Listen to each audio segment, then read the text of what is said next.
What's up, everybody? Here for Josh Macuga Show Positivity Report, kind of a situation.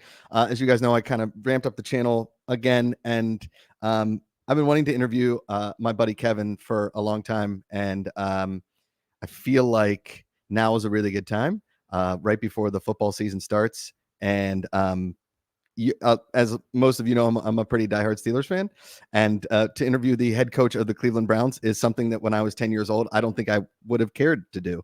But here I am doing it. We're gonna have a really good time, put some smiles on people's faces. Without further ado, the legend, a body surfing legend in the Ocean City, New Jersey community, and the head coach of the Cleveland Browns, Kevin Stefanski. Kevin, welcome. Thank you for that intro, Josh. And you know what? Head coach of the Browns is cool. Yeah. Body surfing legend, probably cooler. Yeah. See, you've witnessed me in action, so you can attest. I have. You and my brother had a unique ability to really go a lot further than me, and I was the one that swam through high school, and it still doesn't make any sense to me. I don't understand. No, it doesn't make sense, but it's more of a willpower thing that you lack, that we have, and that's the distance thing. You know what I mean? If you don't have it, I can't teach it to you. This sounds very much like you're coaching me right now, and I can coaching. I can't turn it off. Were you always a coach kind of a guy? No, I don't think so. I mean, I get asked that question a lot. When did you know? Like, when did you know you want to be a coach? Like, yeah, I did. I mean, I didn't. It happened. When you're done playing football, which for me was it wasn't like I had to go to a rookie minicamp and tell me I wasn't good enough. It was pretty clear before that. But when you want to get back to something that you love, it's like, okay, how can I stay close to this? And coaching became that thing. Yeah. But to say that I was always coaching up as a kid, no, I don't know. I was always playing every sport and being involved in everything, but I wouldn't say I was coaching per se. Were you always really good at every sport you did? Were you one of those kids? No, not at all. I think I was a better basketball player than most would say. I'm kidding. My dad and my brothers would. In fact, my dad and my brothers told me I wasn't allowed to teach my boys how to shoot a basketball. I had to wait until they got in town to teach them how to shoot. So, no, I played football, basketball, baseball, football. That was my best sport. I love playing pickup basketball after college and into my 20s before my knees said no mas. I love to play golf. I played golf with you before, but it's not like I'm good. But I love being out there. Yeah. I think when you are into competition, most guys like you search your whole life for just like to keep that competition going. So like you play sports, then you play intramural sports, then you play an adult drunk softball league, then you tear your hamstring running to first base. You're like, all I've got left is either golf or bowling, and I don't think I can live in a bowling alley. So golf it is. Yeah, so as you know, I have 3 brothers, and they literally were in a bowling league. This was probably 10 years ago, maybe before the kids. And I don't know if it was weekly, 2 nights a week, but the stories out of the bowling league are epic. And I think the average age was like 75, and they were 25, 30. Yeah. So maybe I still have that bowling league in me at some point. But there's something about, competing. And even, listen, you love to watch the Olympics, and I get to watch unbelievable athletes every single day. Sure. And there is that level of athletics that we all aspire to and love to watch. There's also fun, dumb beach games that we play that, like, is that the same level of competition? No, but it's that same innate desire to beat your buddy at something. Yeah. I will say you are very good at beach games. It's you're a sight to behold. Bocce, that game where you throw the strings at the ladders, you know what I mean? I mean, you're good at it all. And I'm somewhere in the middle between competitive and embarrassing. I think it would probably be the correct. Yeah, you want to play games, definitely on the beach. You want to play games that your kids want to play. Yeah. You know what I mean? And now spike ball is the game that's all the rage. Now that's a workout. I'm not always up for that a level of a workout, but that's something that's running rampant on the Jersey Shore. I was trying it with the kids the other day. I'm not there yet. My coordination's not there yet. That seems like a very practicing kind of a sport. Still working on my handicap. Kev, do you not like, we're not old per se, we're the same age, but this next generation and the slang that probably gets thrown around in your locker room, are you as confused by it as a lot of us are? Yeah, I have no idea. And it's not just the locker room. It's my kids. Like you said, we're not old, but maybe we got to look in the mirror there, you and me, for a minute. But A yeah, lot of gray in these beards. I have a teenager now, as you know. I have a high schooler, and Yeah. the phrases and the words and the games. How about the game? I don't even know what to call it. The game where you're going like this and the head and this whole Oh, thing. yeah. That I have no idea what that is. I have no idea what the rules are. My kids could tell you maybe what it is. I have no idea. But our players are just playing that constantly. I mean, I every time I look up, they're playing that game. Yeah. So I don't even try to pay too close attention to it, but I'm like on the periphery, just watching, wondering. You're on like the younger side, I guess, of the coaching spectrum at this point. Is there any like older coaches that still kind of get it? Like guys that, do you know what I mean? Like maybe that you started with, kind of a thing that you still like, yeah, they're pretty cool dudes. Like they're good dudes. I think they're all cool. Andy Reid is somebody that I got to grow up watching. Yeah. You were talking about being a young kid. I Yeah. remember growing up. I mean, Buddy Ryan was the first coach that I really remember in Eagles lore. But then watched Coach Reid, and then I got to intern with the Eagles in the summer of 2005, which Okay. was the crazy TO summer when he was doing sit-ups in the driveway. Yeah. Yeah. But so I say all that to say Andy Reid was somebody that I've gotten to see. And then even now today, look at Andy doing it at the level he's doing. I mean, he's a first ballot Hall of Fame coach. Sure. And to watch and see how he interacts with his guys. And I know guys that coach with Coach Reid, and I know Coach Reid well. I'm not saying super well, but I know him well enough to just know he's just himself. He's always been that way. To say that he can connect with all the guys. That's the beauty of a locker room. Yeah. You know what I mean? I look at our locker room and locker rooms around football, and there's these connections over this game where if this was normal life, you may not even talk to this person in the course of a lifetime. Right. So that's the fun part of sport. That's the fun part, certainly, of football, is just seeing people come together. And then, to your point, the generation thing, now we have coaches, head coaches, position coaches, whatever you will. I mean, into your 70s, 80s, and you have kids. We have a 21-year-old player on our team this year. We're spanning generations here, and spending a lot of time together. So there is some things that I laugh at because I don't, even at our age, I don't understand half of it. Do you give all your players your number, and like, do you get funny texts from them? They all have my number. I do like to text a lot of them. Guys, and this is that generation. This is every generation now. Nobody picks up the phone anymore. Never. Yeah, right. So I like to send texts. I like them to know that I'm thinking about them, especially in the summertime when everybody's got to behave themselves. I'll shoot a text just because, hey, all right, I could make that decision. Or my coach just texted me. Maybe I'll think about that. But I do want to check in with the guys. I do. What we do in football and the things that I ask the guys to do, it's insane.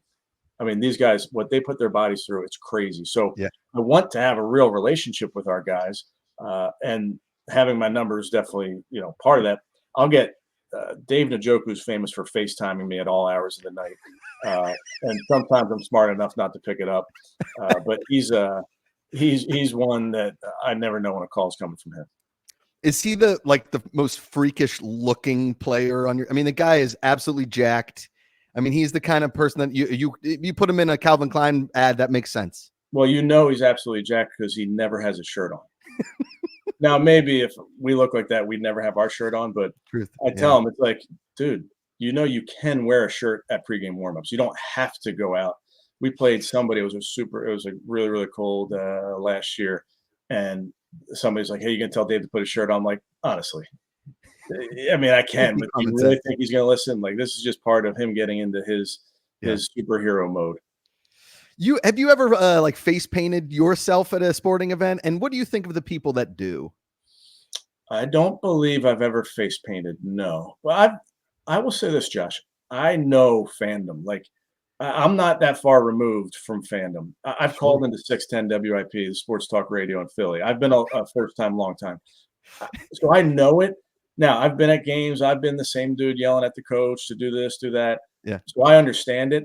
But remember, this fan is short for fanatic. You have to be a little bit crazy in what we do to support our teams. Yeah. Yeah. And in a city like Cleveland, where they've had their major ups and major downs, I would imagine like funniest thing a fan has ever said to you, or maybe some funnier thing that you've heard from the stands? Yeah, Cleveland, they love their brownies. They Yeah, absolutely love their brownies. And I can relate to that again, growing up as a kid that loved the Eagles. And sure. what I think about is if you were, this would have been, can you imagine when we were 12 or 13 years old? Can you imagine if the Steelers moved or if the Eagles moved? Like, Yeah, it'd be insane. Like, I can't believe that. So yeah, to understand what this fan base went through then, and then got the team back, not wasn't too long, but gosh, that's just painful to even think about as a young kid. So I say all that to say they love this team. It's Northeast Ohio. I know it's hard for you to listen to, but Northeast Ohio is like it is. Listen, the Hall of Fame's here for a reason. It's yeah, right down the street. So they love their brownies. They love this game. I get wished luck a lot around town. Like, hey, good sure. luck, coach. And I'm like, and I always say, I'll take it. Thanks. I'll take Yeah, all of it. yeah, But people are very, very supportive. Um, I know when you win, you get more credit than you deserve. When you lose, you get all the blame, which is part of the gig. yeah. Do you is there you don't remember this? I remember this so vividly. Well, first of all, when you were interviewing to be a head coach somewhere, I remember my dad texted me and he's like, "You think Kevin's gonna get a coaching job in the AFC North?" And I was like, "I don't know, Dad. I don't know. I don't know as a family how we can do this." And then you did, and even I mean Ben, poor Luke, the entire family was like, "I don't. What are we supposed to do here? Because we love you and we love your family and we want you to succeed, but also." You know what I mean? That blood runs deep. Those Pittsburgh Steelers ties run deep, my guy.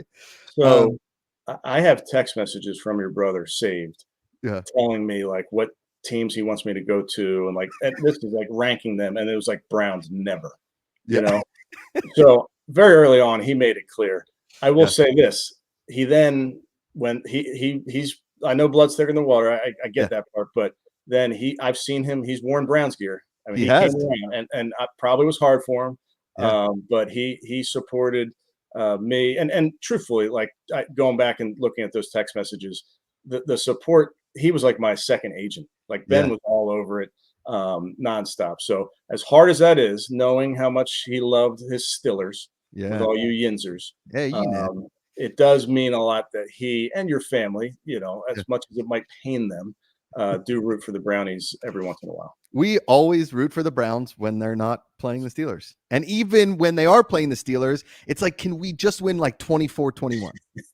It'll be a tight game. We don't want to blow out. We don't want to embarrass Kevin. That's the thing. I know this: when we play the Ravens, we are a house united. Oh, Your correct. your family is just they can't stand the Ravens, so that's it's helpful when we're playing the other AFC North opponents, the Yeah. Ravens and And Bengals. to a lesser extent, the Bungles, because, even with Joe Burrow there, it's still the Bungles, but everybody can agree on their hatred of the Ravens. Amanda's always like, she'll be sitting, we'll be laying in bed, and she'll be like, "What would you want for like Rosie later in life?" I was like, as long as he's not a Ravens fan, I don't care. Like, I don't You really know care. what's funny though? And again, I remember as a fandom, I mean, you grow up as an Eagles fan, you hate the Cowboys. I mean, you Sure. hate them with a passion. So there are these built-in rivalries. As I get older in this profession, and I have so many friends around the league. So even when I talk about the Ravens or the Steelers or the Bengals, I have multiple friends on those staffs, including the head coaches, who are all good people who I all consider friends. Yeah. So you still want to beat each other like crazy on those days, Yeah. but it is it's also what people would be surprised to see is like how well we all get along not on those days. Sure. Uh, Sure. and there's the humanity piece of this, which Yeah. you want to tear everybody's head off and all Yeah. that, but there's some rock solid people out there. What's the funniest thing Jerry Jones has ever said to you? Hmm. I haven't had a ton of interaction with him. Okay. I've Is he obviously alive or is that a robot with no, skin? Is that, stop it, stop it. I've seen him. I've been with him at the owners' meetings. I've been with him at the combine. yeah, He's a personality. Like he is unique, and that's the other fun part about the league. You have 32 teams. You have some people that have been doing this their whole life. You have some people, especially ownership, right? You have some guys and women that have done great in another business and then buy into the league and they're new. You have some people that have their families have owned the teams for ages. So it is a very interesting dynamic when you got all 32 of the ownership together. I mean, I think it's for us commoners, it's especially football. I mean, I guess any sport, it's such a inclusive group, but it's just so foreign and so exotic to everybody that I would hate to be you either on a flight if somebody doesn't know who you are back even when you were coaching with the Vikings or whatever, and now at like a dinner party or a school function, because I can imagine there are 20 dads probably like sitting around being like, you guys want to talk to him? When you say something, when do you guys want to say something? I mean, that is true, but again, it's part of the gig. Like, Yeah, sure. and I can take myself back. Would I want to go shake the hand of the head coach of the Eagles or Buddy Ryan, like my favorite team? Yes, I Yeah. went to Westchester University and watched the Eagles practice at training camp. Like I was that young kid there. That's cool. So especially when there's little kids that want to say hi or take a picture or sign an autograph. I mean, my God, yes. Yeah. I'm always protective of my kids. Like I think that, and people are very, very, very, very, very respectful. There are times when I'm with the kids and I'll say, "Hey, not right now," and I'm trying to be dad, and people understand that. But Sure. it's again, it's part of the gig. Yeah. There is there was a moment. So again, when I first kind of met you, when we first met, you were assistant coach with the Vikings. First ever preseason game I ever went to, weirdly, was in Minnesota when we played the Steelers. A lot of Yinzers up there in Minnesota, just hanging out, Kev, waiting for a Steelers Vikings game.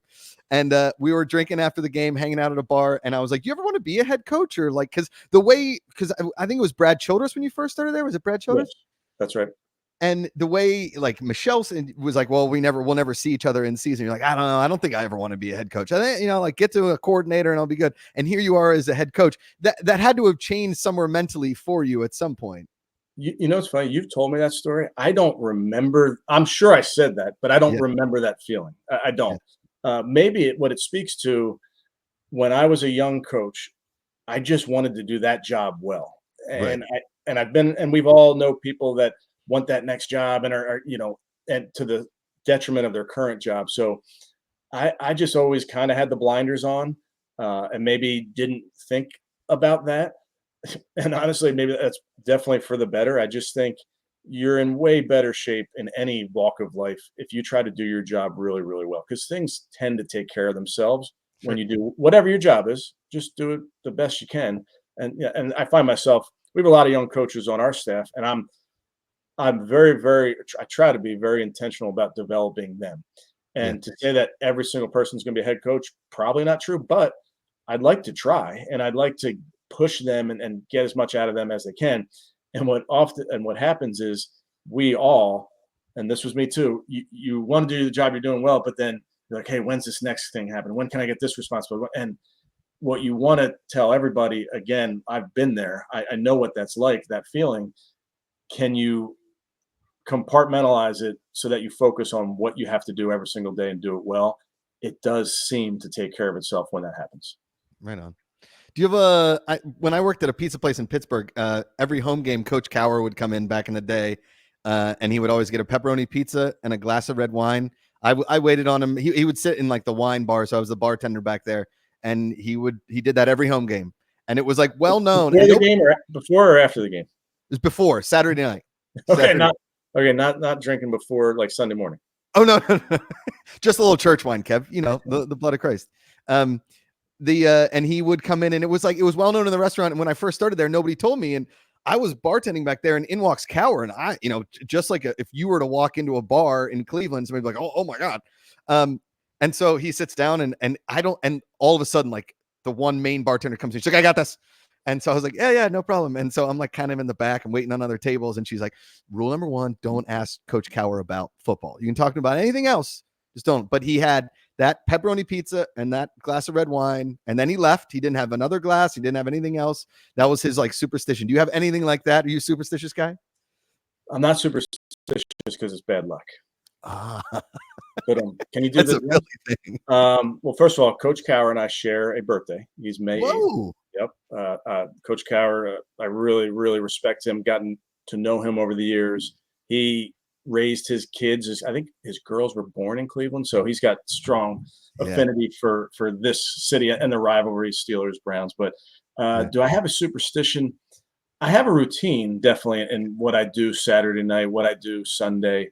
But I really do try to not be I don't try to overdo that, because you don't want to become so dependent on that routine, because as you know, in life and in sports, like, things just change. You get wrenches thrown into things. So I don't have a lucky thing that I bring with me. I don't have something written down. I don't have a coin or anything. But I do try to maintain a routine if I can. If you wear like a certain, because I'm guessing that like either the league or the team says, hey, this weekend you have to wear this on the sideline. If you lose in that outfit, do you ever wear it again? I'm glad you brought that up. And it's funny that you brought that up, because the person that dressed me for every game was your brother. I swear to God, this is true. So I would get to the stadium, and the equipment staff puts out options or whatever. Okay. And I would take a picture, including the Jordans, like, because that's all Ben. And I'd take a picture as like which hat or which shirt or which shoes. And he would always tell me what to wear. So in fact, for week 1, the Nikes I'm wearing, the Jordans, I texted Ashley and I said, let the kids pick out which shoes you want me to wear. Cause I had like 3 different options of shoes. So the Macuga kids picked the shoes I'm wearing week 1. I love that. I didn't even know that. I mean, it's not shocking, because I would come down in high school or even whenever, and Ben be like, you can't wear that to school. You look ridiculous. My brother's not putting that on. Yeah, he was not afraid to tell me. He would just devastate me when it came to fashion. He would just, and Ashley would just, I mean, body slam me on every choice. So that I finally gave, and I said, fine, you make the decisions around here. Do you ever do, I guess friends, family send you screenshots of you on the sideline like every weekend? Basically. Yeah, basically. And it's one of those things. You're on the sideline, the camera, or you assume the camera's on you at all times. Sure. But you forget that. And there's some games where you have to be mic'd up. And of course you realize it right away, but then you totally forget because you have so much other stuff going on. Yeah. So I'm sure I've said stupid stuff. I'm sure I look like an idiot at times, but you're so wrapped up in what's going on in the moment that you're really not thinking about that. When you're doing this thing, this thing, you go doing like this, right? Mm-hmm.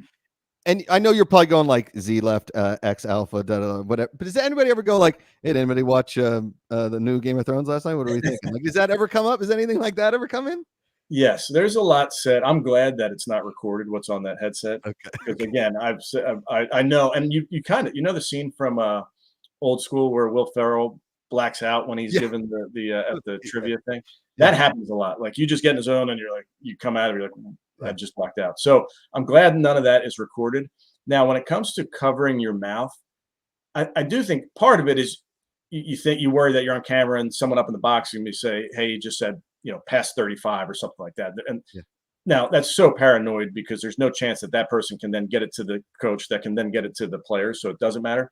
The other thing is you just feel like acoustically, you feel like you should talk into here. So you feel like it's easier to hear. So naturally it just becomes like you put the call sheet up there because you think that it helps the acoustics, which it probably doesn't. It probably doesn't, Kevin, just all things being equal. You know what you have, and I don't think I've ever told you this, but you have a really good like resting bitch face when the camera does hit you, especially because the camera always hits you, the coach. It doesn't matter who the coach is, Tomlin, whatever, on like either a amazing play or the worst play of the game, and you have an incredible like you show very little emotion. There's no, it's like, you remember when it's that famous like Larry Bird, whoever hit the shot, like the Pacers hit the shot. Reggie Miller. It was Reggie Miller. Yes, there you go.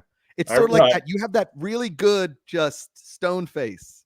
Well, thank you. I think I'll say this, and because I get asked that a lot by people, like, man, you're so calm on the field, and maybe I am. I'm not thinking about being calm. I'm thinking about my football team. Our football team's looking at me. Sure. Like when you walk into the locker room, everybody's looking at how you respond after a win, how you respond after a loss. Something goes wrong on the field.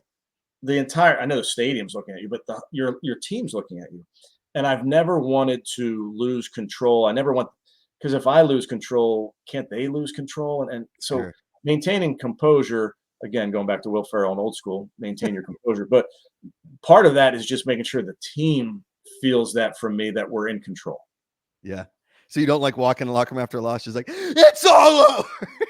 That doesn't come out of Kevin. I'm not. Honestly, like that's those moments after a loss, which are no fun. Yeah. Those moments in the locker room are as important as anything you do that week, because right away you have to reframe it for your guys. And there's been games where, listen, it's the NFL's hard. You're going to lose, and you're going to lose sometimes bad. Sometimes it's going to be emotional. Sometimes you're going to lose people due to injury. But I know how important it is to message to your team and to shape the message. And I know that in those moments, again, sometimes even after a win, you have to message to your team, and sometimes some tough messages, but how you say it and what you say and when you say it, I think are just so important. It's the only job. I mean, it's, I guess one of few jobs really where thousands of people that you don't know have an opinion on what you do. In no other profession, like, nobody's going home and be like, can you believe John Macuga sold me that car? Like, can you believe he sold that car? You know what I mean? It's not, it's an unbelievable kind of a thing. It would mess with me mentally a little bit that many people would have an opinion on what I do. Although, Yeah. I mean, I'm sure a lot of people do have an opinion on what I do. So it kind of goes both ways, but yeah. Listen, you're the head coach of a team. You're going to get criticized. It just comes with the territory. I'm not on social media, as you know. So when you send me those Instagram links, I can only I press play on it, but then I can't go to the next video because I'm not on Instagram. Okay. So just FYI. And the links that you send me are always it's like people. It's what is it? Basically, people doing dumbs like jumping off a roof. It's mostly people falling. That was Ben and my favorite thing. Yeah. So anyway, but I get that comes with the territory, but I don't live in that world. I have a lot of truth tellers around me. I have coaches on my staff that I trust. I have people in the building I trust. They'll tell me when there's something they need to tell me. Like, you don't want the emperor has no clothes situation. You want to have people that are around you that will tell you the truth. But if you listen, I forget what your coach said, but if you listen to the people in the stands, you're going to be sitting next to them pretty soon. So it's so important that you like, I love our fans. I respect fans because I've been one. But you also have to do what you think is right, even when people are going to be critical of you. You gotta, man. You've been doing this a long time. You're good at answering the right way. I mean, media training has got to be pretty intense. I have a shock collar on right now. If I say something, I'll get shot. All right, we're gonna do some rapid fire questions. And this is how I end every kind of interview. And again, thanks for being here, man. I hope we put some smiles on people's faces. I have a bunch. There's a lot, so we'll just do them until we kind of get bored, or I don't know, 4 to 5 minutes, I guess, something like that. Fire away. You could be the coach of any legendary player. Who would you take? Reggie White. Wow. I mean, that's my favorite player, so it's kind of cheating when I say that. But how dominant he was. I actually read a book about the Eagles this summer called Bringing the Heat. And it was incredible because it took me back to my childhood. But just hearing the stories about him and how he was around the team. And then actually his agent is my agent, believe it or not, a guy named Jimmy Sexton, who's has about, I'm this level of on his, list of coaches. I'm not up there with the Nick Sabans of the world, but Jimmy knew Reggie from their days at University of Tennessee. So when Jimmy Sexton tells me stories about Reggie White, I'm like enthralled by that. So that would be my answer. Man, awesome. I was hoping you'd go with, like, I don't know, Mel Blount or Joe Green. I'll take Reggie White. In a world where football doesn't exist, what sport would you coach? I mean, the easy answer is basketball, just because I grew up around it. My dad was a high school basketball coach when I was a baby. Won the Catholic League title for the Monsignor Bonner Friars, his alma mater, back in '83, maybe. So I know enough to be dangerous when it comes to basketball. I'm not no basketball savant in any way, but I grew up around. When I say I grew up around the game, I mean I grew up around like high school games and Penn playing Villanova and Temple playing St. Joe's. Like, I was at those games.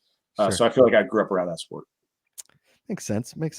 If the options are with your entree, French fries or side salad, what do you take? French fries. Okay, smart. Who says side salad? There are people out there that choose it. Just, you know, how much help were you in the planning of your wedding? Not much. I wish my wife was here now. Not much. I was working. Michelle was living in Philly, which is where we were getting married. So I was out in Minnesota. I was like no help. I didn't go see the band. I didn't go do the tasting. I did. Yeah, I showed up day of, which was like that was about as much as you can ask.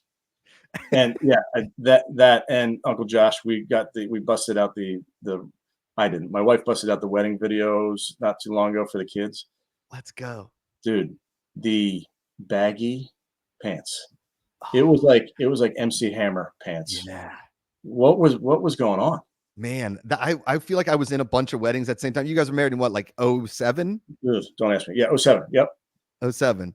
I can't believe I nailed that. I mean, the weddings that I was in back then, I still have a couple of those tuxedos because they were like cheaper to buy at that point than rent. I can't wear them. They're insane. I mean, Is it coming back though, or is the MC Hammer pants are they coming back? my little nephew on Amanda's side, he wears Janko jeans. So God bless him. Everything comes back. it all comes back. You have one song to listen to on a 24-hour road trip. What is it? Ooh. I mean, gosh, that's so hard. But I'll go with my favorite band. I'll go with Pearl Jam, who I Okay. saw in Los Angeles with your brother for my 40th. Okay. You were there. No, you weren't there. You gave me the recommendations for the restaurant in Venice. That's why I Yes. was. Yeah. Yes. I didn't go to the concert, but yeah. Thank you for that, by the way. Yeah, sure. So I'll go with, because you said road trip, I'll go with a Pearl Jam song called "Off He Goes," which kind Okay. of feels like a road trippy type song. Is that the one from the movie where the guy eats the berries and dies, or is that from a? Do you know No, that when he I did that know. song? I never saw that movie. I've listened to the soundtrack, Yeah. just because Eddie Vedder did the soundtrack, but I there was not that movie. No, it was from the album No Code. Got it. Okay. Hardest you've ever laughed?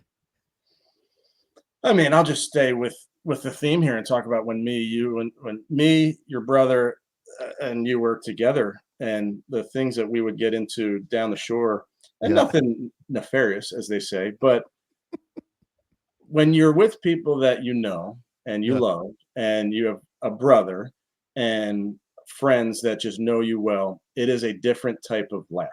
Yeah. Like Great. there's the laugh that's the that's a funny joke, and then there's a laugh that just cuts you to the core, and you know it, and Yeah. my cousin Steve, who you're close with, Josh, and like we're all that same wavelength of humor.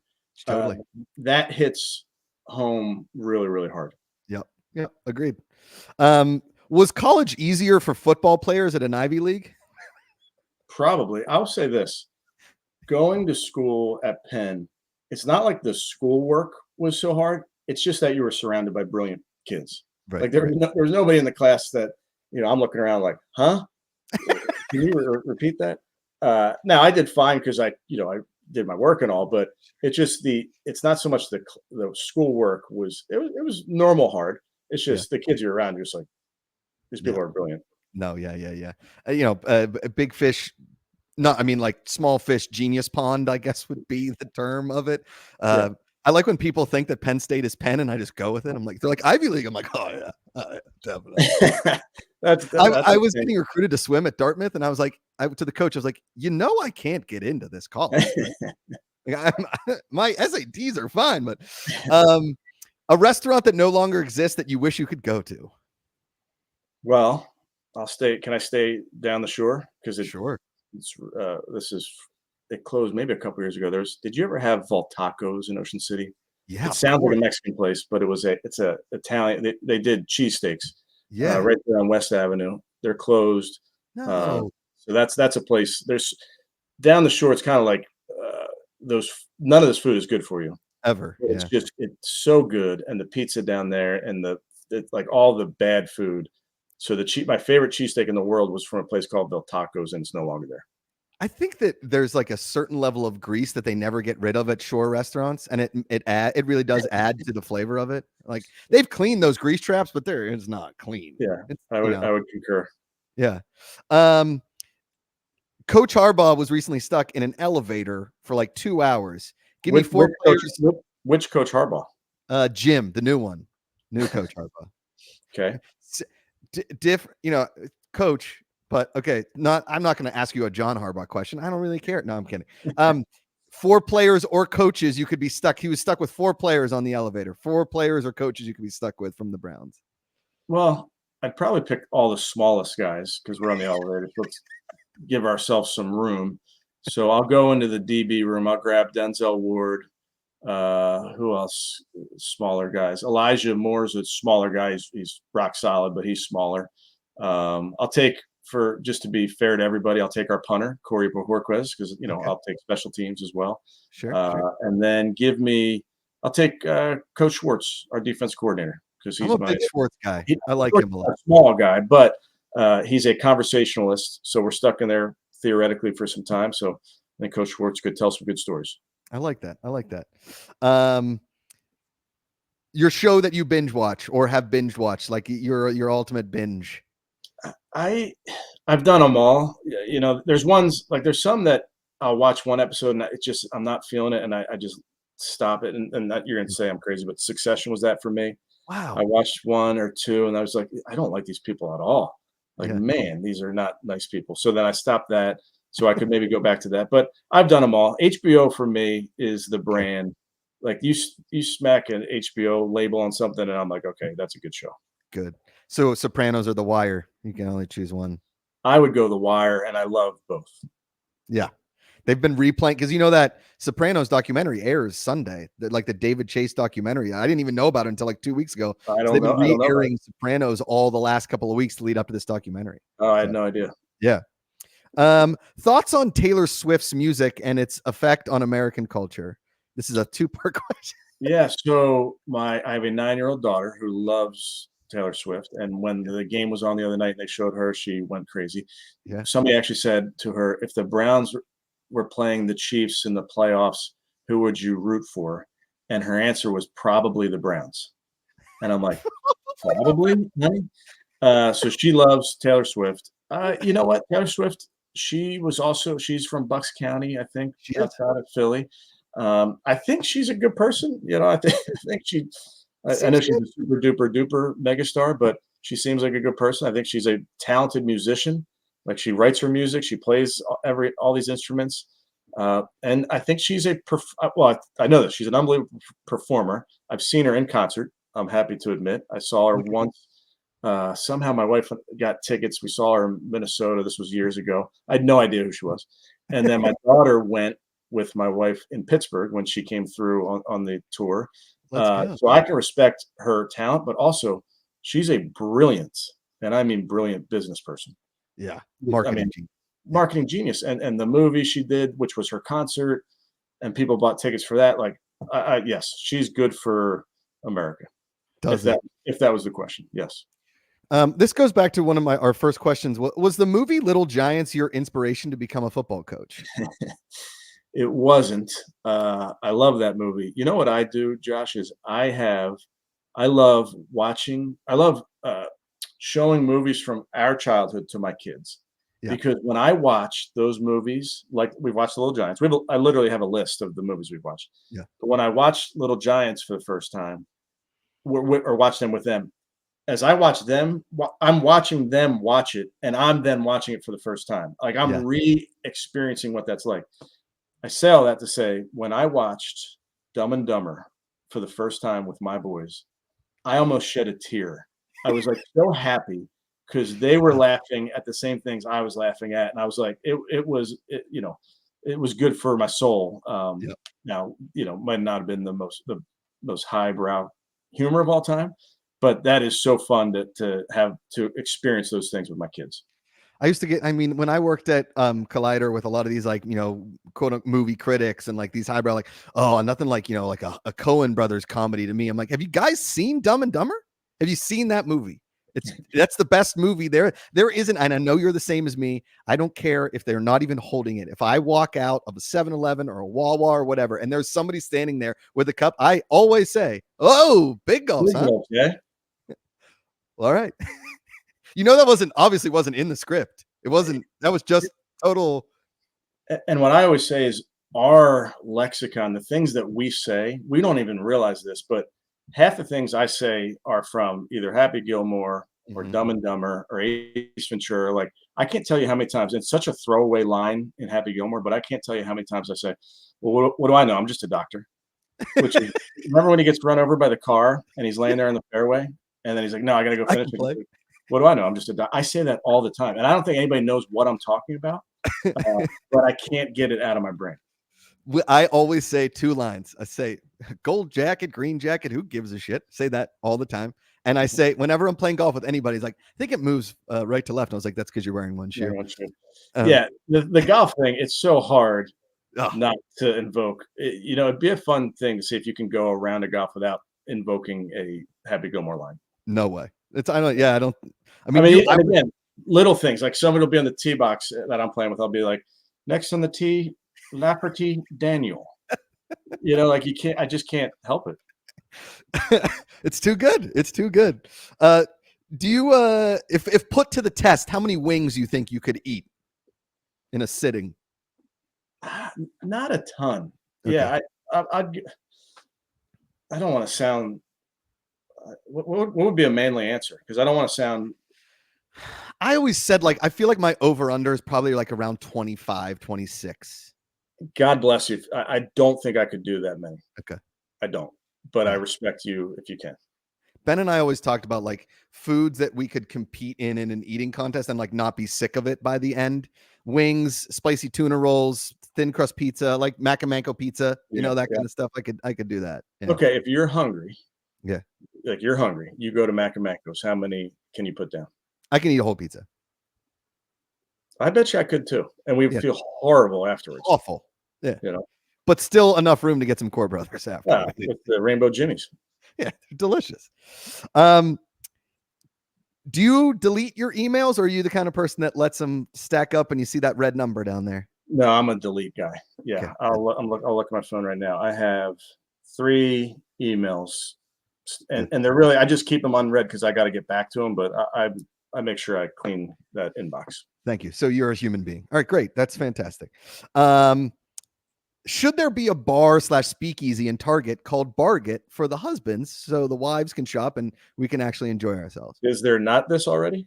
No, I've been pitching it to random people at Target for years now. We put a man on the moon, but we can't put a bar in Target. Yeah. What the hell's going on? Who says no to that? Who says no? All right, here's we're gonna go like real rapid fire for the next couple of minutes. All right, you ready? All right, here we go. What are your thoughts on surprise birthday parties? Yeah, I'm a fan. I'm a positive one. Yeah, I've been a part of them. They're fun to plan, and it's fun to get to surprise that person. Okay. What poster did you have on your childhood bedroom wall, or posters? I definitely had a Smashing Pumpkins. I remember. I definitely had a Charles Barkley. Okay. Those are the 2 that come to mind. Okay. Will soccer ever be our most popular sport? No. Did you take 21 shots on your 21st birthday? No.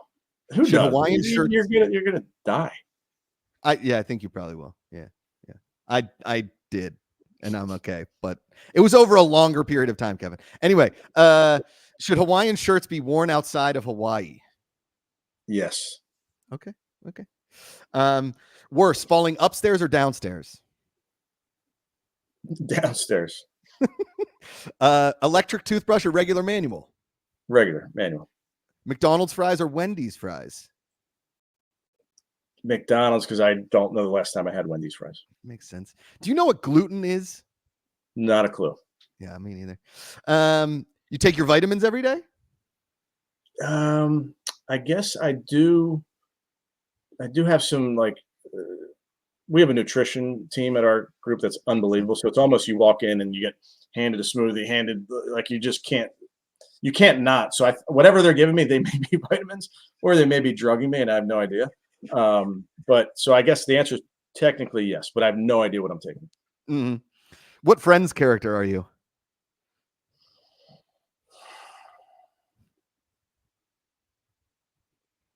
Well, by the long pause, I can't be Chandler, right? Because he'd have a witty one-liner right there. Yeah. I guess I'm Joey, just dumb enough to hang around. Okay. Yeah, I'll take Joey. You ever taken a souvenir cup home from Las Vegas? No, I would. Elton John or Billy Joel? Billy Joel. M&M's or Reese's Pieces? M&M's, peanut M&M's. Peanut Smart. Yep. NSYNC or Backstreet Boys? This was not really my thing, so I'll just forced choice on this one and say NSYNC, but I'd be lying if I told you that I knew the difference. Does the two-time NFL Coach of the Year know how to tie a bow tie? I don't know. I don't know if I know.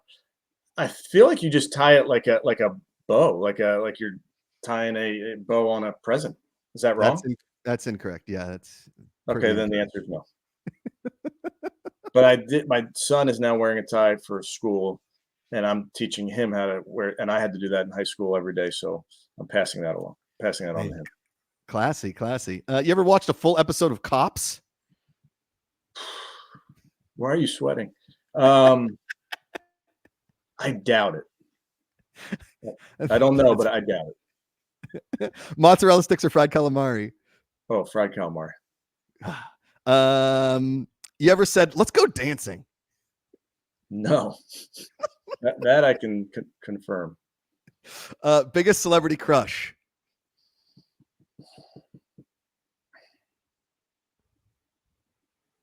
This is a no win for me. Yeah. So you're gonna have to have to answer that one for me. Yeah. Okay. Makes sense. I was gonna maybe go back to like childhood, like Okay. Got it. Okay. You ever look? Nope, I'm not gonna do that one. If heaven were a place on earth, what would it be? The Shore. Yeah. And I'm preaching the choir here, and I know maybe all your listeners aren't Jersey Shore people. And for the people that have never been, we're not talking about that Jersey Shore. Okay, no. We're talking about the South Jersey Shore. Correct. A place that you and I feel like we grew up. We've spent so much time there as kids. Although I didn't know you and Ben when we were kids, but we were spending time down there. I'm sure we probably walked right by each other on the Ocean City Boardwalk. But then to be down there and have our kids down there is it's pretty special. Is there a moment that changed your life? That's a heavy question. I didn't even see that on there. Well, just read it. I mean, having kids is pretty incredible. Yeah. Like that, I will say this, and listen, to each their own when it comes to what they believe in terms of religion. I know what I believe. You don't force that upon anybody. But to witness the birth of another human makes you believe there's something going on upstairs. There's somebody up there that's behind all this. Yeah, it's that hospital room when that baby comes out. Good Lord, that is. I mean, now did you have the name for Rosie when she was born? Yeah, we knew. And did you know you're having a girl? We did. Yeah. So you found out, right? Yeah. Because we found out with our three, and I'm team find out. And the reason I say that is you don't need one more thing to be worrying about. There's enough on that day to be worrying about. You don't also have to be like boy or girl. Like just take that off the plate. Like the blind preparation for boy or girl. Like what do people buy you? Just like gender neutral elephant clothes? Like what's going on? A lot of green, I believe. Yeah. All right, we'll just do a couple more here. Oprah or Obama? Obama? Question mark? Obama? Should hotels have carpet or hardwood flooring? Like your hotel room? Yeah. Hardwood flooring. It feels cleaner. Did you have a stuffed animal growing up? Did you have like a stuffed animal you hung out with? Like a Reggie White stuffy? No, that sounds amazing. No stuffed animal. And if I did, I probably wouldn't tell you. But as far as I can recall, no. All right, we'll end on this one. What is business casual to Kevin Stefanski? Business casual. Well, I'm probably the worst person, as we talked about before, when it comes to fashion, to answer any question with fashion. Like that, I should have a lifeline right now. But what I would tell you is I go to work in my pajamas, basically. Like I wake up, throw shorts and a t-shirt or sweatpants on, run to my Starbucks. Thank you. And then I'm at work and I put more sweatpants and sweatshirts on. I'm never dressed up ever. Like I put this on for you. So I'm the last person that you should ask. But if I was just trying to answer this to what it might be, I would assume it's like khakis and a button down. Yeah, I think that sounds right. Yeah. It's got to have some sort of khaki involved on the bottom half. I feel like it's like a Jim Harbaugh Sunday church kind of an outfit, you know? Yeah, that sounds about right. Yeah. No. Kevin Stefanski, head coach of the Cleveland Browns, my good buddy. Good luck on the season. I know this time of year is probably kind of wild. The hype train, everybody. Oh, what do we think about the season this year, coach? That's got to just like that question nonstop. Local sports radio. So I will save you from that and just say good luck. And I hope both teams make the playoffs. How's that sound? I appreciate that. And that's hard for you to say. And I appreciate you and appreciate your support always. Always, buddy. All right, man. Talk to you soon. Thanks, Josh. Yeah, bud. Kevin Stefanski. I'm just gonna. There we go. Kevin Stefanski, head coach of the Browns. Just an awesome time. Thanks to everybody for tuning in, and leave a comment. And maybe I'll see if I can't get some more people like Kevin on here. There's nobody quite like Kevin Stefanski, but maybe some more NFL people, things of that nature. Everybody out there, like usual, choose positivity. It's an active choice. Call somebody, text them, tell them you love them. It matters. It's way easier to love than hate. Find the good. See you when I see you.